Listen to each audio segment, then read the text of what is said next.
La France, pays des droits de l'homme, célèbre la liberté et l'égalité depuis la Révolution de 1789.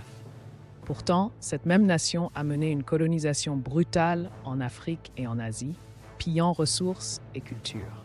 Ce contraste entre idéaux et réalité forme le cœur de notre exploration. Comment concilier ces deux héritages? La statue de Marianne, symbole de la République, représente la liberté. Pourtant, dans les mêmes villes, des monuments glorifient des colonisateurs comme Bugeaud, responsable de massacres en Algérie. Ces symboles opposés révèlent une mémoire nationale schizophrénique, où l'on célèbre à la fois les oppresseurs et les valeurs qu'ils ont bafouées.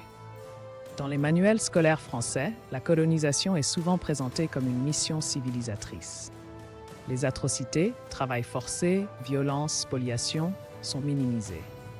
Pendant des décennies, l'école a enseigné un récit national édulcoré, formant des générations à une vision partiale de l'histoire. Cette omission volontaire perpétue l'injustice épistémique.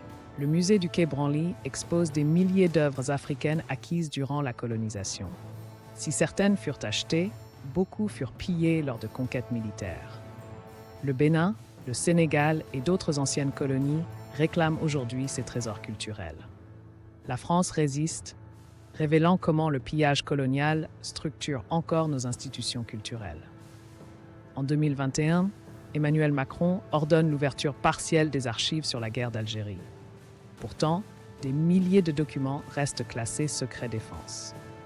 Cette opacité entrave la recherche historique et empêche la pleine compréhension des violences coloniales.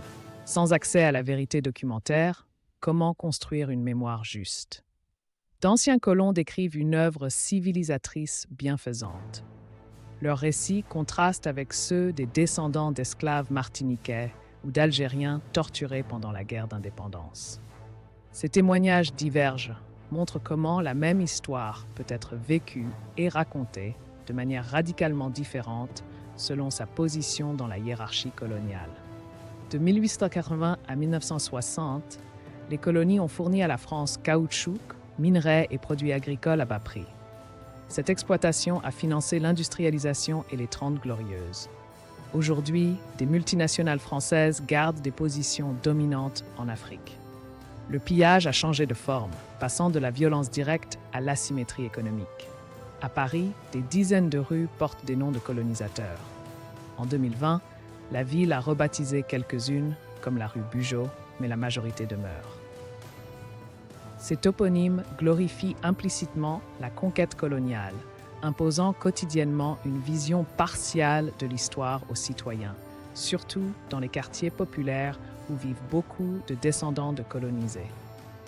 Depuis 2017, la France a restitué quelques dizaines d'œuvres au Bénin et au Sénégal.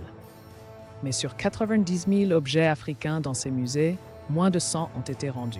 Les débats à l'Assemblée révèlent des résistances. Certains élus invoquent la universalité du patrimoine pour justifier la rétention. Cette lenteur montre la difficulté à dépasser les mentalités coloniales. La France ne pourra pleinement incarner ses valeurs républicaines qu'en assumant les parts d'ombre de son histoire. Cela implique restitution, éducation critique et reconnaissance des violences. Certains, comme l'historien Benjamin Stora, proposent des commissions vérité. Le chemin sera long, mais nécessaire pour réconcilier ce pays avec lui-même et avec ses anciennes colonies.